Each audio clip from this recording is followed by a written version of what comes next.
Dude, what the f...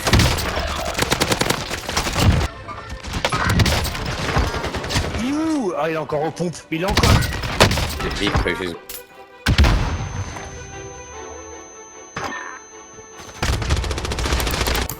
This game sucks ass. Fucking people. No, I'm done. Fuck this. No, screw that. Never playing that game again. No. Piss off. You know, games suck nowadays quite a lot. They were much better whenever I was younger. Or were they? Modern Warfare 2 came out in 2009, and in my opinion, it's better than most of the crap we get these days. What the fuck is that? It was probably one of my favourite Call of Duties. I remember it made you feel like such an absolute badass. Like you were the main character in that story. You were pulling off shit that was, well, it was impossible. No, that's just bullshit. A lot of Call of Duty at the time, I felt like it kind of portrayed it as, you know, war isn't this great, amazing thing that you think it is. But not Modern Warfare. Whoa, whoa, whoa, whoa, whoa, whoa! Modern Warfare made you feel like an action hero on crack. It felt like it was written by like a gunslinging, commie-hating American. And it was pretty fun. But why does the new Cold War suck ass then? Is it because games nowadays aren't as good as whenever I was younger? Or is it because I'm getting older and I don't have as much time for games? Probably, that would be quite reasonable. Anyway, let's take a look back at Call of Duty Modern Warfare 2 and see if it was as good as I remember. Modern Warfare 2 campaign was amazing. It really made you feel like you were playing as Batman. Wait, that's the wrong game. This campaign was one of the first campaigns that ever left me emotionally scarred. That's one less loose end. No!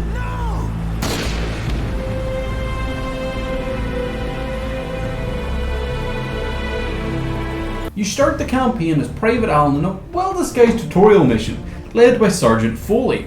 You gotta aim down your sights. Through this tutorial mission, you kind of learn the basic, like shooting, grenade throwing, knifing, basic mechanics, which I apparently struggled to do. Fuck. Don't aim down the sight yet. I'm trying to make a point here. Shit. But then shit hits the fan. You have to get in a helicopter and then go shoot up some enemies while trying not to kill the civilians. After successfully not killing any civilians, Shepard recruits Private Allen into his special task force. From there, Private Allen goes undercover on a very important mission which involves gunning down innocent civilians? Wait, what? Sorry guys, I'm working here. No hard feelings, right? After helping the Russian terrorist Makarov gun down a bunch of innocent civilians, we then learned that Makarov knew the entire time that we were a spy. This is a message. You dick. And because of this, these genius police officers come to the conclusion that this must have been a solo attack by one American soldier, which doesn't make sense because I would like to think they would have security cameras and realise that there was more than one person that done this. And on top of that, did no one see that ambulance just leave that one dead body? Did no one stop the ambulance to see who was inside it or what was going on? Not really? No one? Nothing? Alright. But anyway, because of this American-led terrorist attack, Russia then decides to go to war with the US. From there, we cut back to Sergeant Foley's Rangers team and we are now playing as James Ramirez. Yeah, I get it. We then see that Russia have begun to invade America, all because of Private Allen's antics over in Russia. Sorry man, this is gonna hurt you a lot more than it hurts me. I don't want to do this, I have to stay undercover. Foley and Ramirez then decide to secure America's #1 landmark, Burger Town. Ramirez! Take your team and secure the Burger Town. Meanwhile, Task Force 141 are out trying to gather intel on Makarov. They then learn that Makarov's #1 enemy is currently locked up in a Russian gulag. I think it was Russian. After learning this information and taking down the SAM turrets sat outside the gulag, Task Force 141 then invade the gulag, fight their way through it to find Makarov's #1 enemy. And this is when we meet Captain Price. That's right, Makarov's #1 enemy is Captain Price. Who would have thought? From there we cut back to Ramirez and Sergeant Foley, where they're fighting through the streets of America trying to take America back from the Russians. But they can't, and it all seems lost. You're literally seconds away from death. and then you cut straight back to Task Force 101. Or 141, where we find out the team is trying to infiltrate a nuclear submarine base. And of course, they take it over with ease despite there being thousands of soldiers guarding it. After taking over the sub base, Captain Price then goes rogue. He decides to launch an EMP over the streets of America in the hope to give the Americans an advantage. Which, you know, I thought it would have put both parties at a disadvantage. But hey, he's the video game character, I guess. After launching this EMP, it unfortunately kills this poor astronaut, which is quite sad whenever you think about it. Oh no, I should have went to Mars with Elon Musk instead. But this random ass EMP that Price decided to launch just happens to save our main protagonists. Yay for convenience. The EMP magically gives Ramirez like 200 bullets despite them all being out of ammo not that long ago. And from there they're able to retake the streets from the Russian. They fight through the streets destroying Russian equipment, all their helicopters, all their tanks, and basically murdering all their soldiers. And after they do that they then secure the roof of the White House to tell Shepard not to bomb them. While this is happening, Task Force 141 are sent to Makarov's estate to basically kill the bastard and take his intel. On arrival to the house, they realise Makarov's not there, but that's fine because they can then hack into his computers and steal all the intelligence that they can. Once the intel is retrieved, they then head to the heli landing site where they meet up with Shepard, which then leads to the most emotional scene in COD history. Good. That's one less loose end.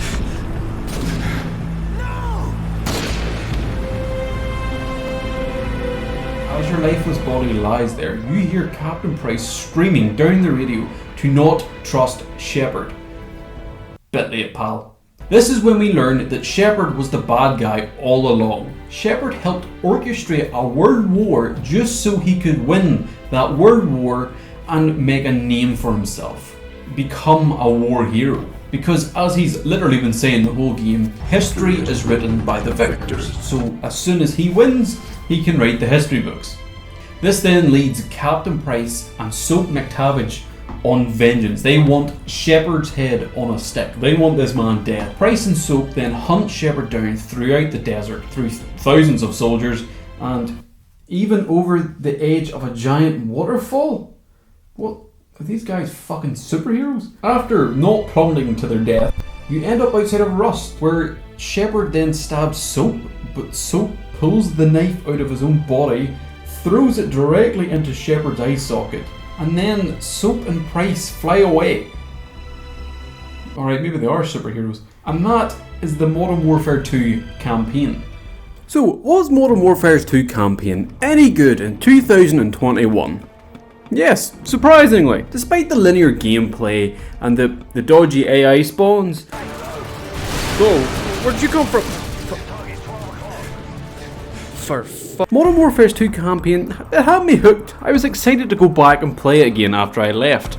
Oh yeah, let's kill some commies. Between the memorable characters, the story with all of the twists and turns, and the over-the-top cocaine-fueled gameplay, I found myself actually really enjoying myself playing this 12-year-old game. Did nostalgia make this game fun for me? Yes, probably. But there definitely is a good game here. I quite like the over-the-top kind of gameplay. I love racing snowmobiles and launching yourself over a cliff, sneaking through the snowy woods with Captain Price, pulling a knife out of my stomach and throwing it into Shepard's eye socket, going on absolute rampage and just completely destroying enemies. The game was genuinely fun, and there was times when I was playing the game and it genuinely looked like a modern game. The graphics, despite the textures being quite muddy and blurry, it looked pretty good. There was a couple times I thought, wow, this game doesn't look like shit. Whenever you're playing as Private Ramirez pushing through Washington, like I remember looking up and thinking, damn, it looks pretty cool. I remember going through one of the snowy mountains with Soap and thinking, wow, this game looks pretty good. But for me, the best thing about it, the soundtrack. Oh, the soundtrack produced by Hans Zimmer for this Call of Duty was amazing. It added depth to all the emotional scenes. It made the action scenes seem so badass. It was perfect. The soundtrack paired with the graphics, paired with the story, paired with the gameplay, gave the game such a memorable aesthetic, which I think helps with the nostalgia factor. So yes, the Modern Warfare 2 campaign was and genuinely still is very good. But what about Spec Ops?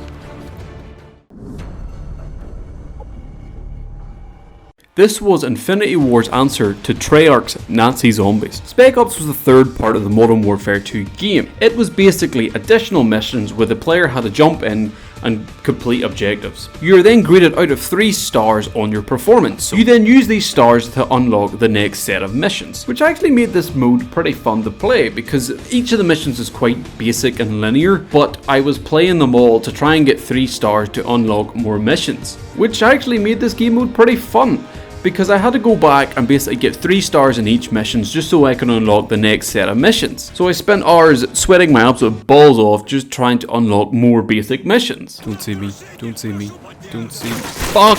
God damn. Like, who would have thought? Like, what? Having a progression system to unlock additional content is a good idea? What? It holds the player's attention? Man, who would have thought? It's a shame they can't do that these days, because every piece of fucking content is locked behind a goddamn paywall. Really? 20 quid for some skin and shit knickknacks? Was the £60 I paid for this game not enough? Anyway, are these missions linear and basic? Yes. But are they fun? Yeah. From racing snowmobiles to sneaking behind enemy lines or to just flat out going on a fucking rampage and murdering everyone, these modes are actually really fun. And the best part was there was 25 of them. There was 5 categories containing 5 missions, and you had to collect stars to unlock the next category. So 1, there's a lot of content there in the base game. 2, the progression system made it worthwhile to try these missions out and unlock the next, which in my opinion should be a staple in most games nowadays. Compare this to Modern Warfare 2019. It released with 1 Spec Ops mode. That's it, 1 map, that's all you got. And the best part was, it was so buggy and unplayable on release that you couldn't actually complete it. Compare this to Modern Warfare 2's 25 maps on release. It's a bit of a joke, but playing the Spec Ops made me realise that back then you paid full price for a game, you got a full game, and you got a good bit of content with it. And not only that, it was playable on release day. Nowadays games are just released whether they're finished or not, and all the content is slowly drip thread to the consumer throughout the year. It's kind of disappointing looking back at a lot of these older, more finished games and seeing that, you know, this doesn't really exist anymore. But now, let's move on to probably the whole reason you wanted to watch this video. Let's take a look at the Modern Warfare 2 multiplayer.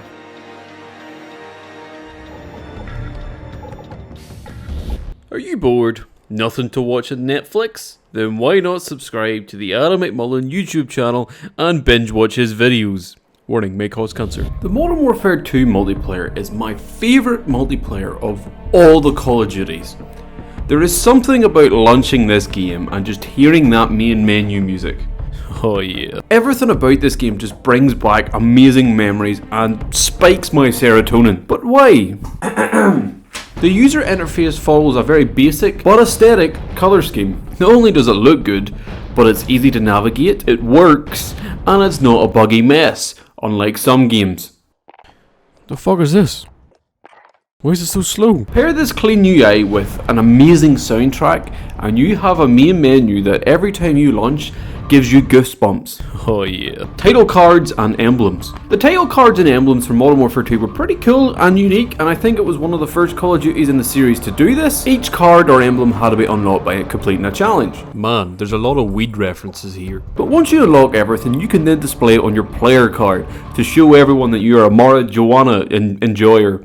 Prestige. The prestige system in Modern Warfare 2 was so badass that you would have to go through multiple warnings just to be able to follow through with it. And if you pussied out in the middle of trying to go through with it, the game would call you a chicken.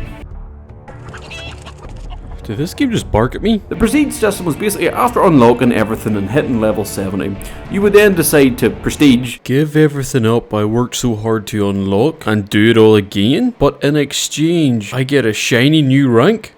Oh hell yeah. It probably wasn't worth it, but they did look cool. The maps. Modern Warfare 2 produced some of the best multiplayer maps of the entire Call of Duty series, and you can't tell me otherwise. Rust, amazing. Terminal, goated. Afghan, unreal. Skid Row, sick.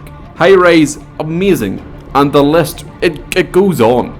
Well, except for Underpass. Underpass was pretty fucking dog, to be honest, but the rest were amazing. Modern Warfare 2 had a mixture of like 3-lane basic maps and then big wide open maps, and each map had its own aesthetic. So in my opinion, these maps were some of the best of the entire series. Instead of some basic shitty map with invisible barriers everywhere and absolutely no elevation. And it's pretty embarrassing that in the future Call of Duty with a bigger budget would go on to create worse maps riddled with invisible walls and barriers, and the maps would literally not have any second story or third story heights. The guns.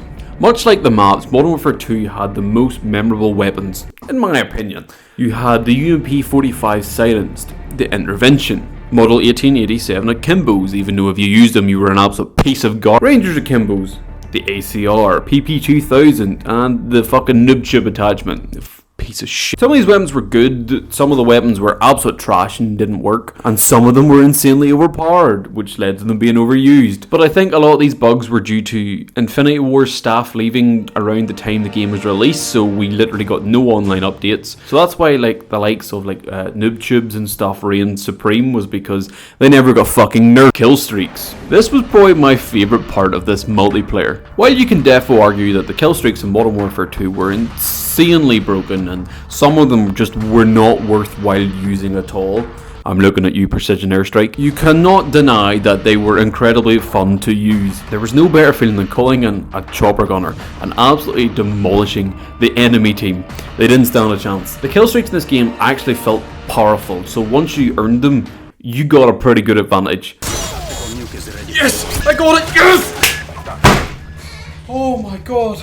Like, whenever you heard the announcer scream that the enemy had an AC-130, you knew you were fucked. Like, you were just fucked.